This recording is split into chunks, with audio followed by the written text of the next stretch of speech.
की? तेरा बाप कोई राजा था क्या? एक झापड़ लगाऊंगी ना, सीधा चल नहीं पाएगा। ये है हमारे गांव का कलंक। कहां से भीख मांग के आ रहा है? थू। ये की पैदाइश, हमारे सामने आने की हिम्मत कैसे की इसने? गंदे माँ बाप का घटिया खून, गंगा में भी ये पाप नहीं धुलेगा। औकात भूल गया है तू? लगता है तुझे याद दिलाना पड़ेगा। टोली में खड़ी लड़कियों ने उसकी खाने की थाली फेंक दी और 2-3 लड़के उसे बेरहमी से पीटने लगे। वो लड़का सर झुकाए सब सहता रहा। और यही है इस कहानी का नायक सार्थक, जिसके लिए अपमान, तिरस्कार और मार खाना रोज की बात बन गई थी। ये कहानी है रक्तपुर गांव की।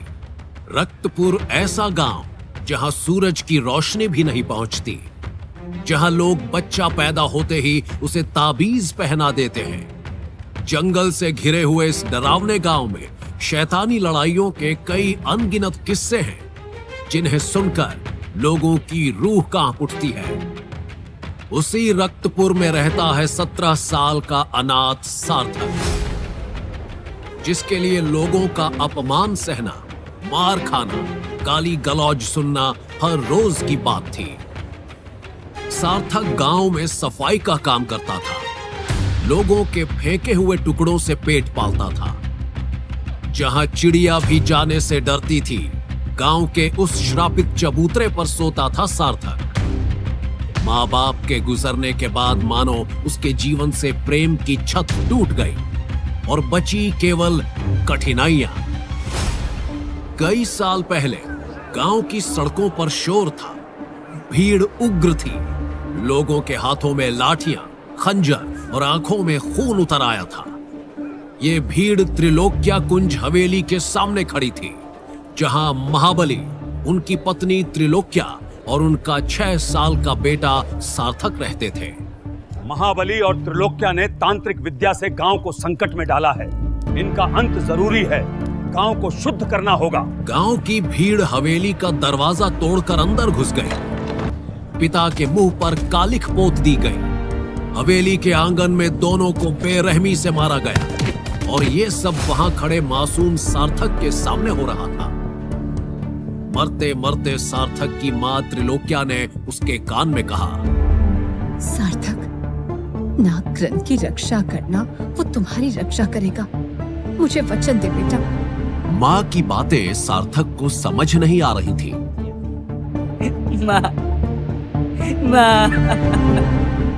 मां ने अपनी टूटती सांसों को पकड़ धीरे से कहा, ये धरोहर है हमारे कुल की। तुम्हारा जन्म इसकी रक्षा के लिए हुआ है, वंश की रक्षा के लिए हुआ है सार्थक। इसमें मेरे और तुम्हारे पिता की। उसकी सांसें टूटने लगी। मां को ऐसी अवस्था में देखकर सार्थक रोने लगा। माँ, वचन दे, वचन दे। वचन माँ। इससे पहले कि सार्थक कुछ समझे, कुछ कहे, त्रिलोक्या की मृत्यु हो जाती है। तभी भीड़ की नजर सार्थक पर पड़ी और एक आदमी गुस्से से चिल्लाया, इनके बच्चे को भी मार डालते हैं। उसकी आंखों में नफरत तैर रही थी। लेकिन तभी पंडित जी बीच में आकर उससे बोले, रुको, हमने इसके माँ बाप की हत्या नहीं, वध किया है। अगर ऐसा न किया होता तो पूरे गांव का विनाश हो जाता। लेकिन यह बच्चा मासूम है और बच्चे की हत्या महापाप होता है। अब चलो, हमारा काम पूरा हुआ। पंडित जी के इतना कहते ही गांव के सारे लोग हवेली छोड़कर अपने अपने घर चले गए। लेकिन भीड़ में सबसे पीछे खड़ी थी अंबिका, जो रोते हुए सार्थक को देख रही थी। अंबिका इस भीड़ की अगुवाई कर रहे पंडित की ही बेटी थी। अंबिका के कोमल मन पर सार्थक के लिए दया के भाव उठ रहे थे। लेकिन ये छोटी सी बच्ची करती भी तो क्या करती। आज भी सार्थक की दशा देख अंबिका का जी भर उठता था। 10 साल बाद भी 16 साल की अंबिका सार्थक की बेरंग जिंदगी में एक फूल की तरह खुशबू भर देती थी। आज फिर सार्थक को पिटता देख उसकी आंखों से आंसू बहने लगे और अपने हाथ में खाना लिए वो सार्थक का पीछा करने लगी। रुको सार्थक, ये पानी पी लो। तुम्हारे सिर पे चोट लगी है और ये खाना भी खा लो। अंबिका के इस नम्र निवेदन के बाद भी सार्थक उसकी बातों को अनसुना कर आगे बढ़ता रहा। सार्थक अपनी बेबसी को ही जीवन मानकर गांव के श्रापित चबूतरे तक पहुंच गया। वो मन में सोच रहा है कि काश मेरे माँ बाप जिंदा होते तो ये दिन ना देखना पड़ता, मेरा हर रोज अपमान ना होता, कोई तो मुझे प्यार करता। वो अंदर से बहुत रोना चाहता था, लेकिन जैसे उसका दिल सूख चुका था।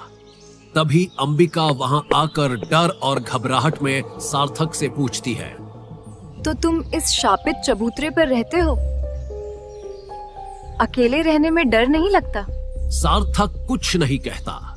वो चबूतरे के सामने बरगद के पेड़ की छाल को निकालकर अपनी चोट पर लगाने लगा।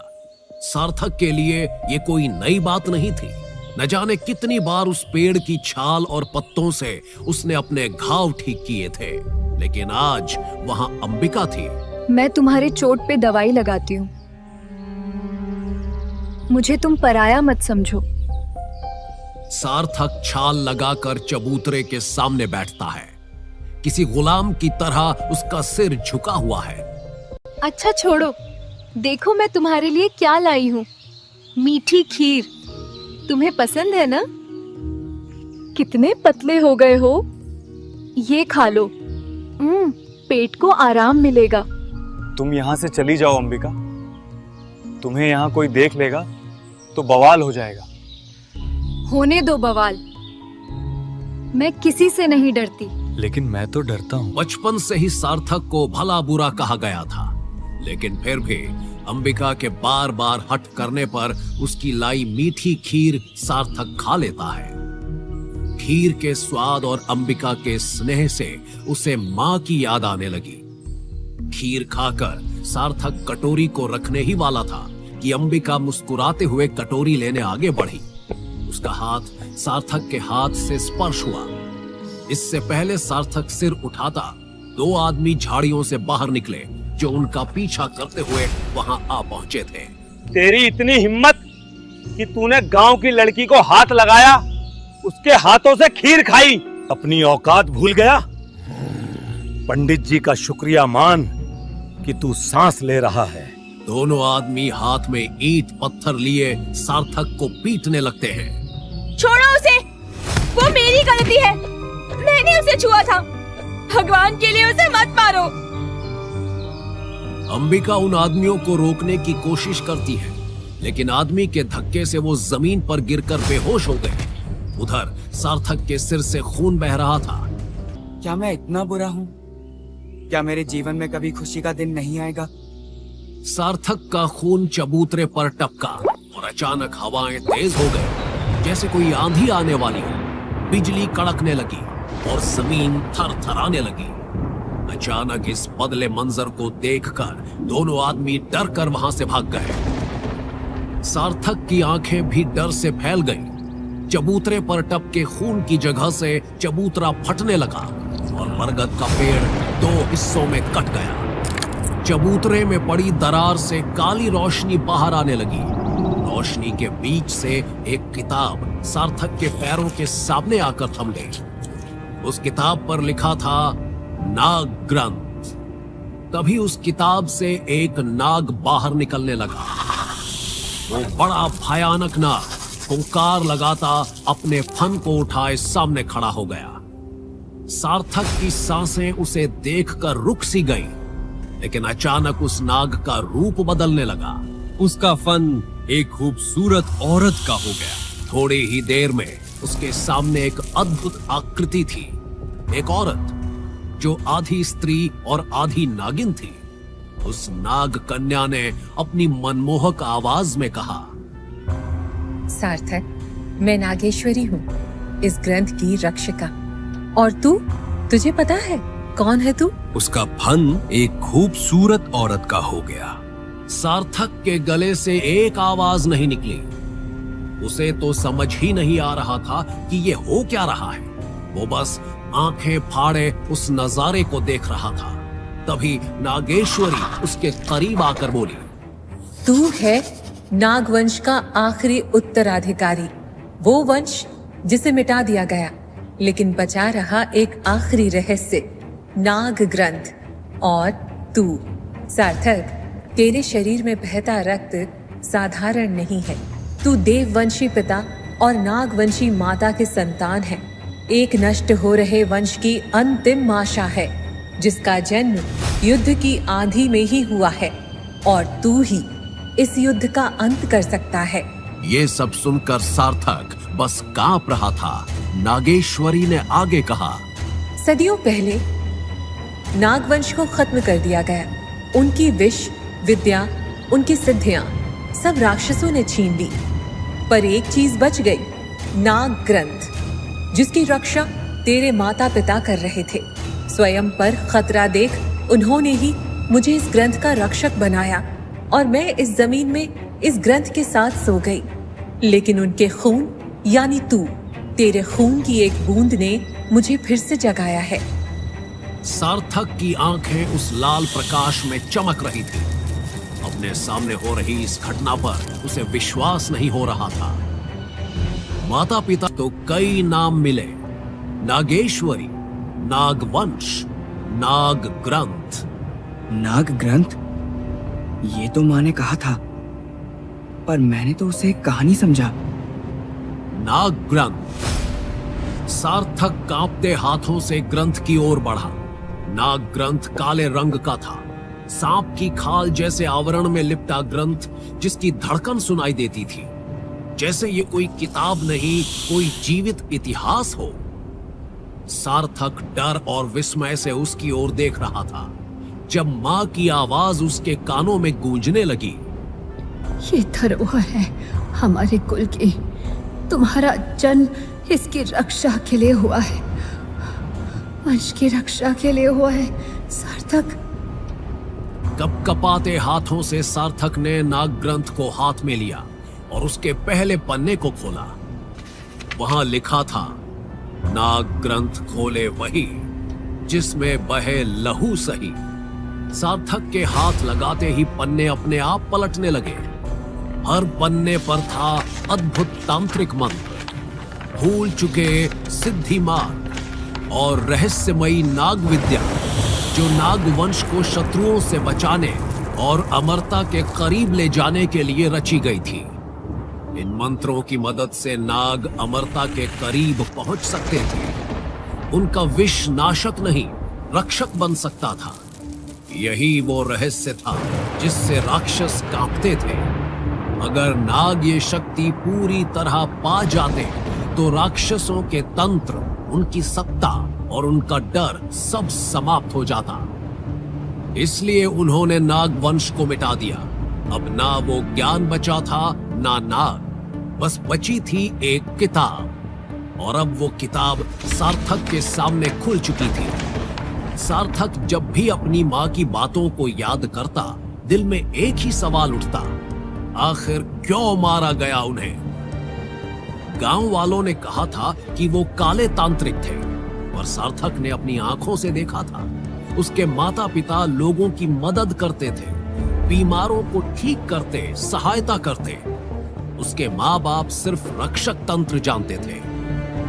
तो फिर उनसे किसे डर था? कौन नहीं चाहता था कि उनका ज्ञान आगे बढ़े? किसने गांव वालों को भड़काया और क्यों? सार्थक जानता था कि उसके माता पिता निर्दोष थे। उनकी मौत एक साजिश थी, और अब उसके हाथ में थी वही किताब जिसके लिए शायद उनके प्राण लिए गए थे। सार्थक के मन में एक बड़ा सवाल कौंधता है। तो नागवंश मेरी विरासत है। क्या मैं इस विरासत के काबिल हूँ? क्या मैं माता पिता को न्याय दिला सकूंगा? लेकिन उसके पास जवाब नहीं था, बस एक भारी सा दिल था। तभी सार्थक के मन की उलझन देख रही नागेश्वरी ने कहा, जब भी तुम मुझे याद करोगे, मैं मदद के लिए चली आऊंगी। इतना कहकर नागेश्वरी नाग ग्रंथ में गायब हो गई। सार्थक ने ग्रंथ को अपनी लकड़ी की पेटी में रखा और कसकर बंद कर दिया। उसने आज ये तय किया कि वो इस किताब को किसी को नहीं दिखाएगा, क्योंकि अब उसे समझ आने लगा था कि ये सिर्फ किताब नहीं, उसके भाग्य का दरवाजा था। सार्थक को अचानक याद आता है कि अंबिका जमीन पर गिर गई थी। सार्थक ने पलट कर देखा, वो अभी भी बेहोश थी। सार्थक घबरा गया। उसने अंबिका के पास जाकर उसका माथा सहलाया, धीरे से उसे उठाया। अंबिका उठकर इधर उधर देखती है। सार्थक को पीटने वाले आदमी नजर नहीं आ रहे थे। मौसम भी बिल्कुल साफ नजर आ रहा था। शाम हो गई थी। अंबिका को सार्थक की चिंता हुई। उसने पूछा, तुम्हें ज्यादा चोट तो नहीं आई? नहीं, वो दो लोग तो मुझसे डरकर भाग गए। मैंने बहुत मारा उन्हें। सार्थक की बातें अंबिका के चेहरे पर मुस्कान ले आई। वो थोड़ा शर्मा कर बोली, देर हो गई है, मैं चलती हूँ। इतना कहकर अंबिका वहां से चली गई। अगले दिन की सुबह गांव में सूर्यधाम गुरुकुल के आचार्य रुद्र शंकर आए। सफेद दाढ़ी, चेहरे पर मंद मुस्कान, आवाज में खनक रखने वाले आचार्य रुद्र शंकर एक ऐसा प्रतिष्ठित नाम था जिन्होंने गुरुकुल में कई कोयलों को हीरे में बदल दिया था। गांव का घोषक ढोल पीटते हुए चौक पर आया। लोगों ने उसे घेर लिया। सुनो सुनो सुनो, जिन घरों के बच्चों की उम्र 16-17 है, उन सभी को शिक्षा नियम के अनुसार गुरुकुल ले जाने के लिए स्वयं आचार्य रुद्र शंकर आए हैं। अगले 1 घंटे में अपने बच्चों को महादेव मंदिर के सामने ले आएं। आचार्य रुद्र शंकर के सामने पूरा गांव महादेव मंदिर के सामने जमा हो गया। कई बच्चे रोते हुए तो कई खुशी से गुरुकुल जा रहे थे। बेचारा सार्थक भीड़ से दूर खड़ा था। वो गांव के बच्चों को गुरुकुल जाता देख रहा था। कुछ लड़के उसे चिढ़ा रहे थे। ए मनहूस, तेरी जगह गांव की गंदगी में ही है। कचरा अच्छे से साफ करना। तूने आज तक हमसे मार खाई है, आगे से दूसरे बच्चों से खाना, और जाते जाते मेरी तरफ से इनाम। आग थू। इतना कहकर उस लड़के ने सार्थक की तरफ थूक दिया। आचार्य रुद्र शंकर की नजर टूटी बैलगाड़ी के नजदीक छिपे सार्थक पर पड़ी। उन्होंने सार्थक को बुलाया और पूरा गांव आश्चर्य से आचार्य रुद्र शंकर को देखने लगा। जिस बच्चे को गांव वाले देखना भी नहीं चाहते थे, आज उसे खुद आचार्य ने अपने पास बुलाया। क्या नाम है तुम्हारा? जी जी, सब लोग मुझे सार्थक बुलाते हैं। अपना हाथ दिखाओ। सार्थक ने कांपते हुए अपना हाथ बढ़ाया। जैसे ही आचार्य ने उसकी हथेली पर बनी उस अनोखी आकृति को देखा, वो बहुत गंभीर हो गए और उन्होंने सार्थक से कहा, अपने जीवन को सार्थक बनाना चाहते हो तो चलो मेरे साथ। गांव के लोग चौंक गए। तभी एक आवाज ने उन्हें रोका। नहीं, यह अपशकुन है। उसके मनहूस माँ बाप ने इस गांव को कलंकित किया था। उसका बाप काले जादू का तांत्रिक था, अब उसका बेटा भी वहीं जाएगा। हे भोलेनाथ, ये कैसी खड़ी आ गई? पंडित क्रोध में वहां से चला गया। कुछ गांव वाले उसका समर्थन कर रहे थे तो कुछ चुप थे। अरे अच्छा हुआ जा रहा है, गांव की बला टली। भीख मांगता था, खुद से बड़बड़ाता था। अब गुरुकुल जाकर किसका विनाश करेगा पता नहीं। गुरुकुल का नियम सभी बालकों पर एक समान लागू होता है। हर किसी को अपनी प्रतिभा को पहचानने और उसे निखारने का पूरा अधिकार है। इसलिए ये बच्चा भी हमारे साथ चलेगा। आचार्य रुद्र शंकर के इतना कहते ही गांव वाले चुप हो गए। आचार्य की आंखों की गंभीरता देखकर चाहकर भी कुछ लोग विरोध नहीं कर पाए।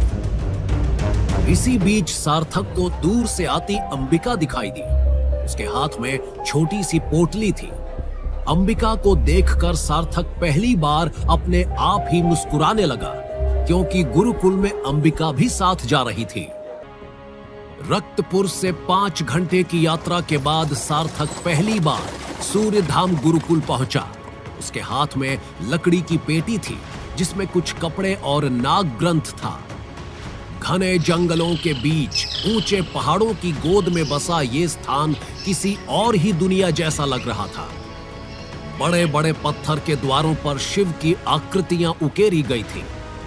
अंदर एक चौक था जिसके बीच दीक्षा स्तंभ खड़ा था।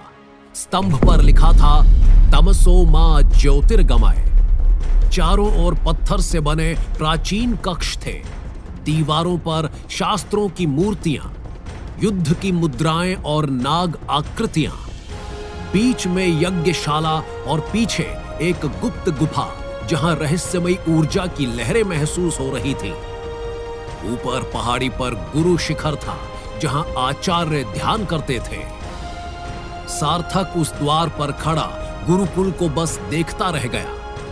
उसने जीवन में ऐसी जगह पहली बार देखी थी जहां ना तो लोग उसे गालियां दे रहे थे, ना उसके साथ मारपीट कर रहे थे, परंतु उसके मन में सवालों की एक आंधी चल रही थी। आचार्य रुद्रशंकर ने मुझे क्यों चुना? क्या सिर्फ मेरे हाथ पर एक निशान होने से मैं बाकी सबसे अलग हो गया? गुरुकुल के पहले दिन दीक्षा मंडप के पास सैकड़ों विद्यार्थी खड़े थे।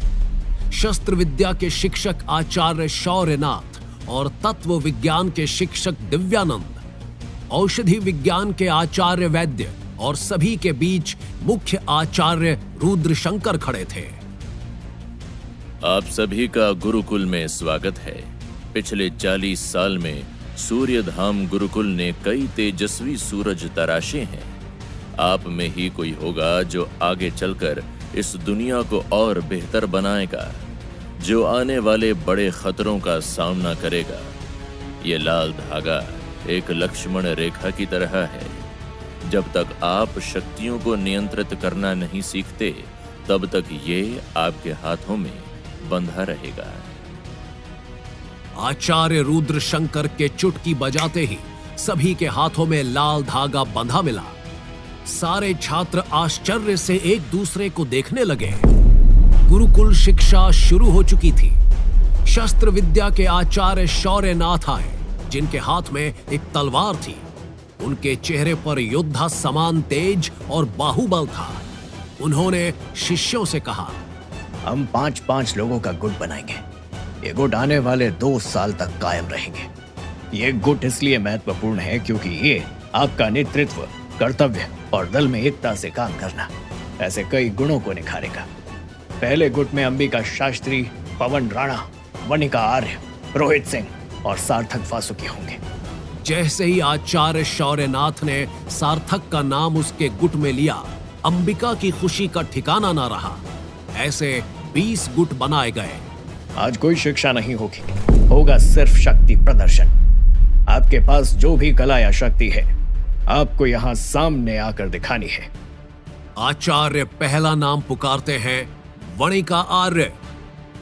वनिका गुरुकुल की सबसे सुंदर लड़की थी। वनिका के पास आग निर्माण करने की शक्ति थी। वो पानी में भी आग की लपटें ला सकती थी। उसने अपनी आंखों से सामने रखे पानी के घड़े को आग लगा दी और सब लोग तालियां बजाने लगे।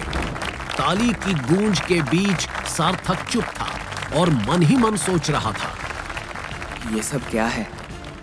इनके पास शक्ति है, ज्ञान है, और मेरे पास कुछ भी नहीं है।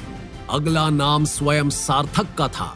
सार्थक धीरे धीरे सबके सामने आया और कांपती हुई आवाज में उसने कहा, मेरे पास कोई शक्ति नहीं है। इतना कहते ही वहां उपस्थित कई छात्रों के चेहरों पर हंसी दौड़ गई। कुछ ने तो आपस में फुसफुसाकर ताने भी कसे। ये वही है ना, रक्तपुर का मनहूस? गुरुकुल में भी भिखारीपन लेकर आया है। शक्ति नहीं है, फिर यहाँ क्या कर रहा है? वही जो अपने गांव में कर रहा था। सबसे तेज हंसी रणविजय की थी।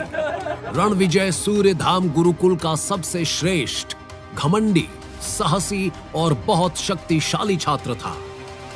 रणविजय सामने आया और सार्थक की ओर देखकर बोला, अगर तेरे पास कोई शक्ति नहीं है तो तू यहाँ क्या कर रहा है?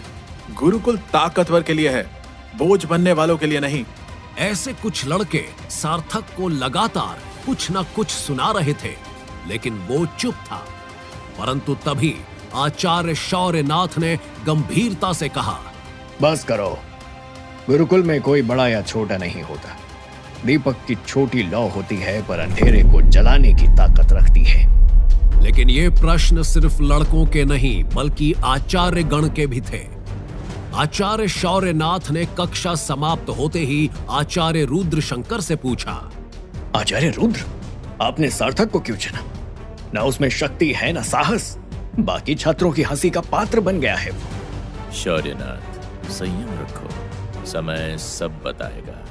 रात को सार्थक अकेला अपने कमरे में बैठा था। दीवारों पर पुरानी दरारें थी और उसके मन में उससे भी ज्यादा दरारें थी। मैं यहाँ क्यों आया हूँ? गांव में लोग तिरस्कार करते थे, यहाँ तो मैं मजाक बन गया हूँ। शायद मुझे यहाँ नहीं होना चाहिए था।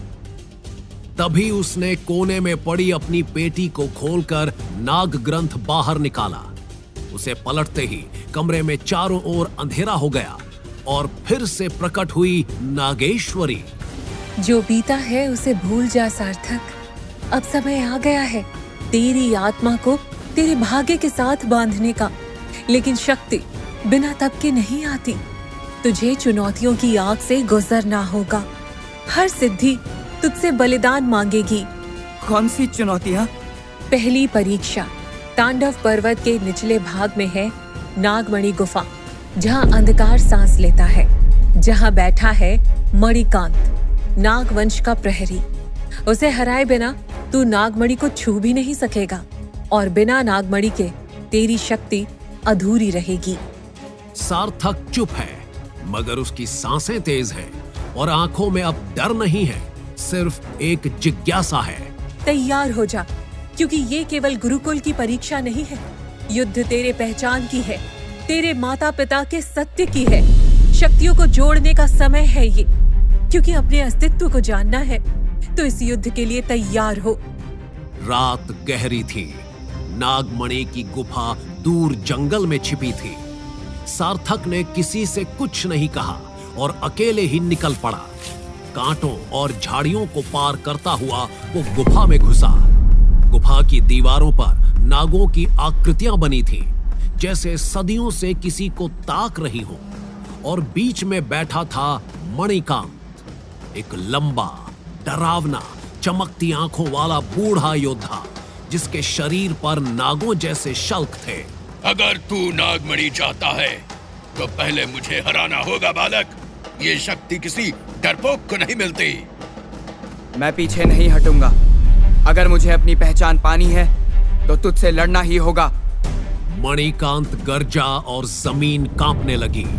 एक ही छलांग में वो सार्थक के सामने आ गया और लोहे जैसे हाथों से वार करने लगा। सार्थक पीछे हट तो गया, लेकिन उसके हाथ पर गहरी चोट लग गई। इतनी ताकत, ये इंसान नहीं हो सकता। मणिकांत का हर वार आग के गोले की तरह था। सार्थक हर वार से स्वयं को बचा रहा था, लेकिन सार्थक धीरे धीरे थकने लगता है। तेरा अंत निश्चित है। तुझ में ना तो ताकत है, ना ही इच्छा, ना ही कोई कारण जिससे तू जिंदा बच सके। सार्थक के मन में नागेश्वरी की बात गूंज रही थी। माँ के वचन, पिता का चेहरा, वो अधूरी कहानी। उसी क्षण सार्थक के रक्त की एक बूंद जमीन पर गिरी। एक लाल चमक उसके हाथों से निकलने लगी। ये क्या हो रहा है मुझे? मेरा शरीर जल रहा है पर दर्द नहीं हो रहा। ये शक्ति है, मगर कहां से आई है? सार्थक कुछ समझ नहीं पाया, लेकिन उसका शरीर अब खुद चल रहा था। सार्थक ने मणिकांत का हाथ पकड़ा और वो उसके शरीर से ऊर्जा खींचने लगता है। मणिकांत हैरान था। सार्थक के शरीर पर सांप जैसे नीले रंग के शल्क बन रहे थे। ऊर्जा खींचते वक्त सार्थक की भूरी आंखें नीले रंग में चमकने लगी थी। मणिकांत की ताकत जैसे धीरे धीरे सूख रही थी।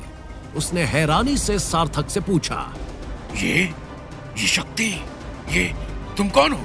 क्या तुम नागवंश से हो? मैं नागवंश और देववंश के मिलन से बना, त्रिलोक्या और महाबली का पुत्र, नागवंश का उत्तराधिकारी सार्थक हूँ। मणिकांत कुछ क्षण के लिए स्तब्ध रह गया। उसने जैसे महाबली की छवि उस लड़के में देखी हो। उसके चेहरे पर डर और सम्मान दोनों झलक रहे थे।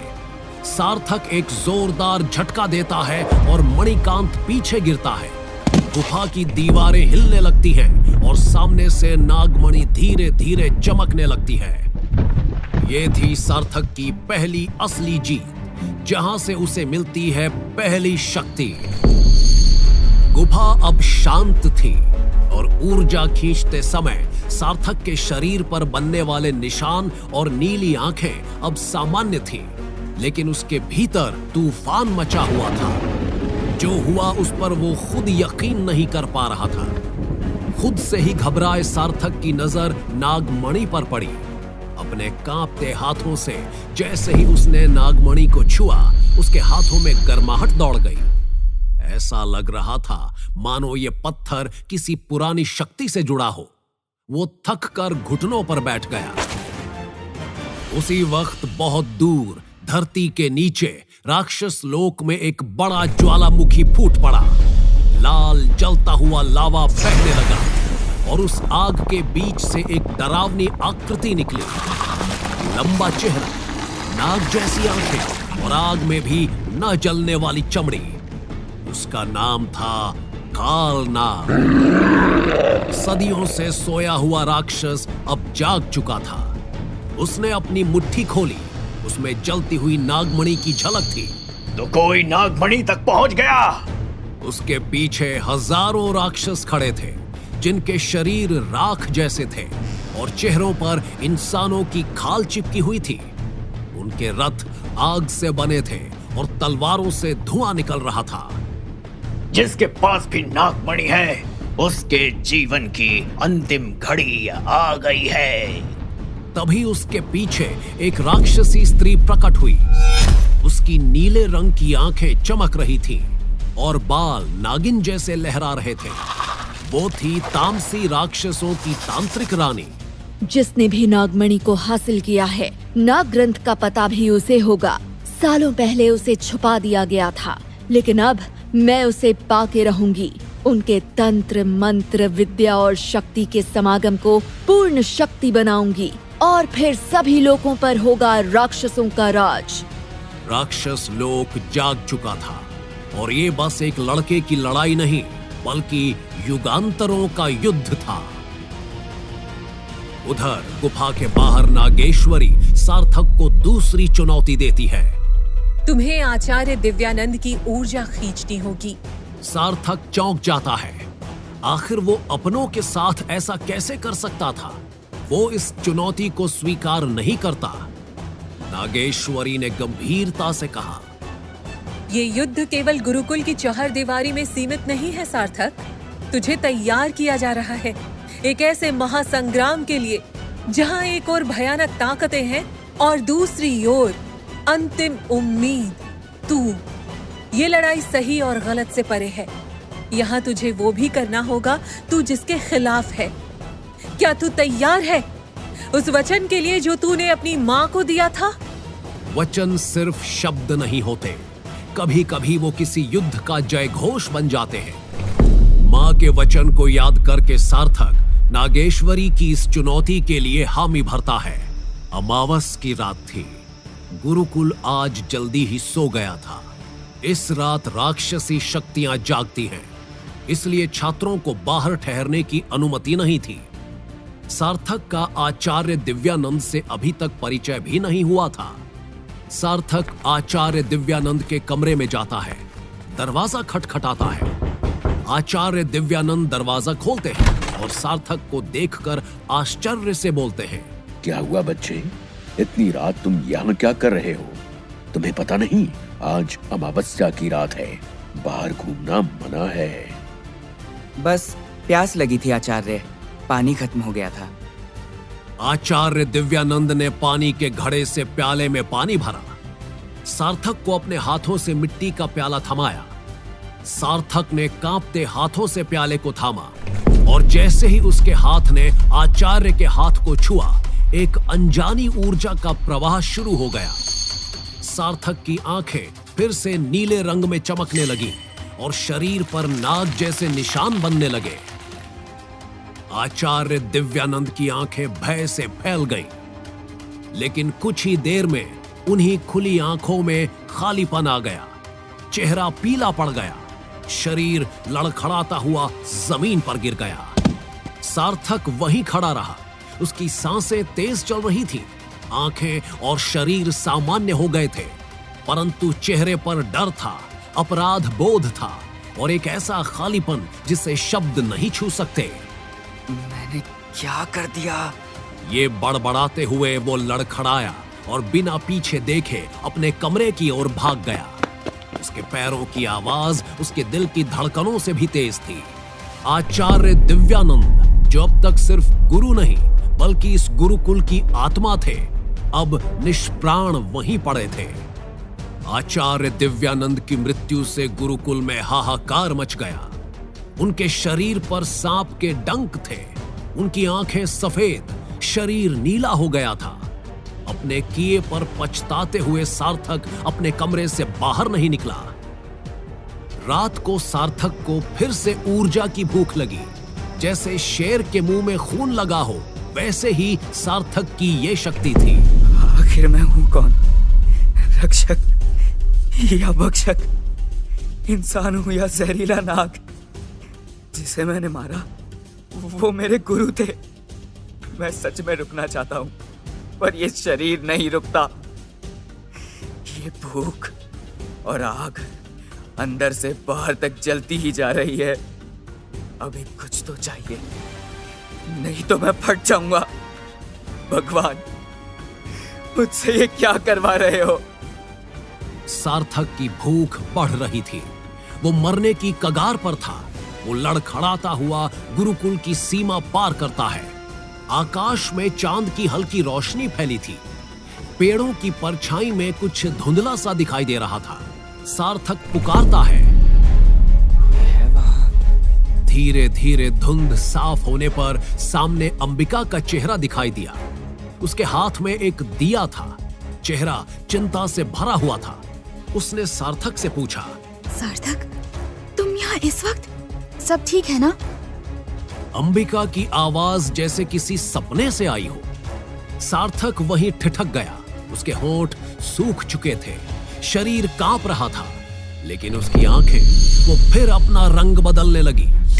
उसकी बाजुओं में नीले रंग के शल्क बनने लगे। नजरें लगातार अंबिका को देख रही थी। भगवान, नहीं, अब नहीं। सार्थक की भूख सारी सीमाएं तोड़ रही थी। उसके सामने थी अंबिका, उसकी खास दोस्त या शिकार। सार्थक अपनी गहरी निगाहें अंबिका पर गड़ाए हुए था। क्या सार्थक स्वयं पर नियंत्रण रख पाएगा या अंबिका को अपनी भूख का शिकार बना डालेगा? या प्रेम उसे अंधेरे से उजाले की ओर खींच लाएगा? आखिर सार्थक है कौन? सार्थक नाग है या इंसान? रक्षक है जिसकी दुनिया को आवश्यकता है या भक्षक है? क्या है उसके माता पिता का सच? और क्यों है नाग ग्रंथ और नागेश्वरी? काल नाग और तामसी का संकट कौन सा तूफान लाएगा? इन सभी सवालों के जवाब के लिए नीचे दिए गए लिंक पर क्लिक करके इंस्टॉल कीजिए पॉकेट FM और फ्री में सुनिए दुनिया भर में हंगामा मचाने वाली ये जबरदस्त कहानी सीक्रेट अमीरजादा।